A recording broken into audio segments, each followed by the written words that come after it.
Good morning girls. Third year history, विश्व का इतिहास, जिसे हम यूरोप के इतिहास के नाम से भी जानते हैं। हमारे यहाँ पर ए पार्ट और बी पार्ट के रूप में यूरोप का इतिहास पढ़ाया जाता है।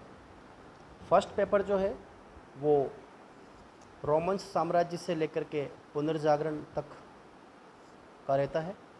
बी पार्ट जो हम लोग पढ़ेंगे, यूरोप का इतिहास बी पार्ट, पुनर्जागरण से लेकर नेपोलियन बोनापार्ट तक।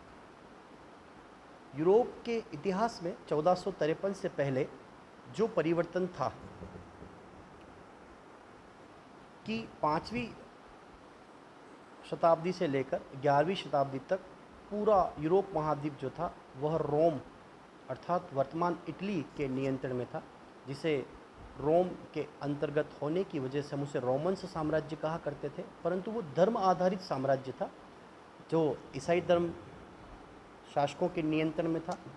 ईसाई धर्म के सबसे बड़े धर्मगुरु को पोप की उपाधि दी जाती थी और पोप का यह कार्य था कि वह ईसाई धर्म को मानने वाले सभी यूरोपीय देशों में राजनीतिक और धार्मिक व्यवस्थाओं को महत्व दे और अपने साम्राज्य को स्थापित करे।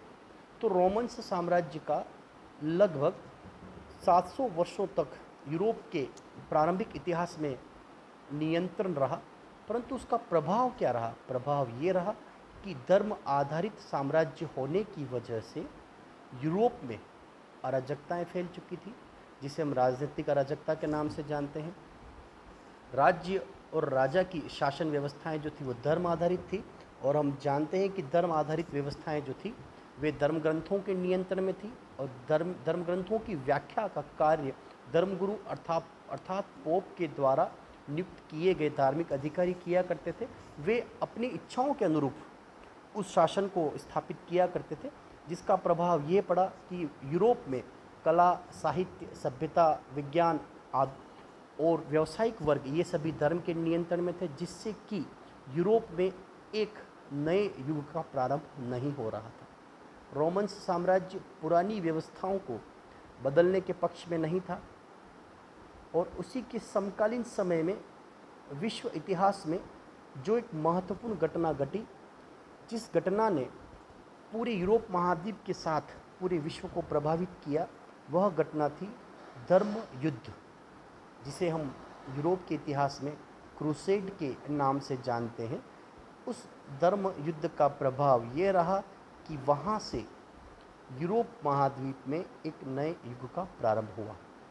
नए युग का प्रारंभ का तात्पर्य यहाँ पर सीधा सा अर्थ है कि जैसे हम लोगों ने सेकेंड ईयर के हिस्ट्री में पढ़ा था कि नए युग का तात्पर्य हुआ करता है, जिसे हम फ्रीडम मूवमेंट या भारतीय स्वतंत्रता आंदोलन के समय में हमारे द्वारा जो पढ़ा गया टॉपिक था वह था पुनर्जागरण, जिसका तात्पर्य हुआ करता है कि व्यक्तियों को अपनी कला, ज्ञान, सभ्यता और संस्कृति के लिए प्रेरित करना, उन्हें जागृत करना, ताकि वे अपने अधिकारों की सुरक्षा और स्वतंत्रता के लिए संघर्ष कर सकें और उपलब्ध संसाधनों का उपयोग राष्ट्र और स्वयं के विकास के लिए कर सकें।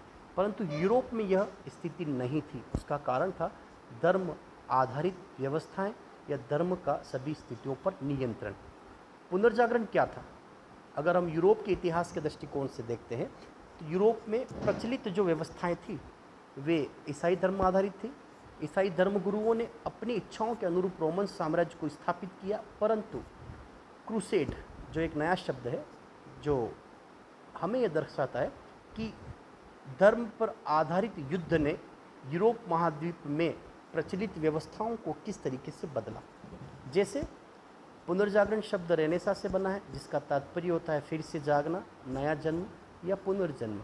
किस आधारित नए जन्म या पुनर्जन्म की यहाँ बात की जाती है, जिसका तात्पर्य था कि यूरोप में निवास करने वाले मानव समुदाय को बौद्धिक चेतना और तर्क शक्ति के आधार पर उन्हें किस तरीके से प्रेरित किया जाए कि वे धर्म आधारित शोषण या अराजकता की व्यवस्थाओं को समाप्त करते हुए यूरोप में नए युग को स्थापित करें।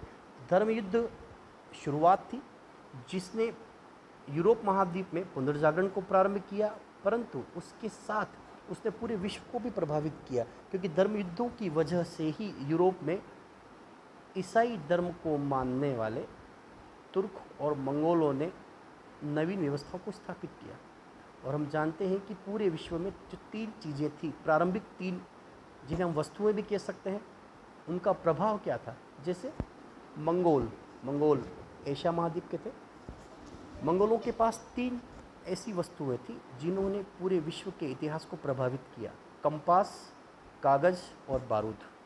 कंपास का उपयोग दिशा सूचक यंत्र के रूप में, कागज़ का उपयोग साहित्य या पुस्तकों को लिखने और पढ़ने के लिए, और बारूद का उपयोग युद्ध को आक्रामक बनाने के लिए।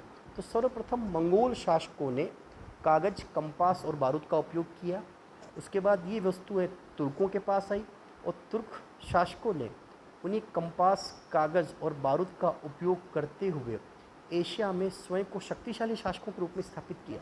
परंतु उनका उद्देश्य था कि एक नए स्वतंत्र महाद्वीप यूरोप में ईसाई धर्म प्रचलित है, हमें वहाँ पर भी इस्लाम धर्म या तुर्क आधारित धार्मिक व्यवस्थाओं को स्थापित करना है। इसी उद्देश्य से पहली बार यूरोप महाद्वीप के व्यक्ति कागज़, कंपास और बारूद से जानकारी रखने वाले तुर्क शासकों के संपर्क में आए, और वह संपर्क युद्ध के द्वारा हुआ, जिसे हम धर्म युद्ध के नाम से जानते हैं।